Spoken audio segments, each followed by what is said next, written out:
In today's video, I'm going to teach you how to make a Slack QR code, a handy tool for quick sign-ins, especially when you're on the go. Let's dive right into it.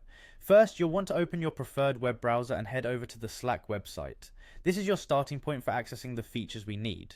If you don't have a bookmarked link, simply type slack.com into the search bar and hit enter. Once you have the web page open, you should see an option for signing in with your Google account. This feature is pretty convenient if you use Google Workspace for your professional tasks, or if you're simply trying to avoid remembering yet another password. Click on the Sign In with Google button. A new window will pop up where you'll select your Google account and follow the prompts to complete the sign-in process.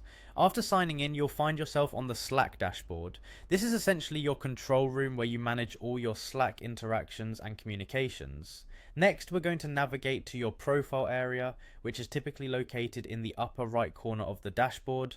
Once you're there, click on your profile icon. This will bring you further options related to your account settings. Now, within your profile menu, look for an option labeled Sign In on Mobile. This is where we're heading next. Clicking this will bring up several choices to facilitate logging into your mobile device, and one of these options will be generating a QR code. This code is designed to make the process of signing into your account on your mobile device seamless. Finally, when you see the QR code option, simply click on it. Slack will then generate a QR code for you. You can scan this code using your mobile device's camera, and it will automatically log you into your Slack account on your phone. And there you have it, a quick and easy way to create a Slack QR code for effortless mobile sign-ins. Just remember that the QR code is a secure way to handle logins, and be sure to scan it with a trusted device. Thanks for watching.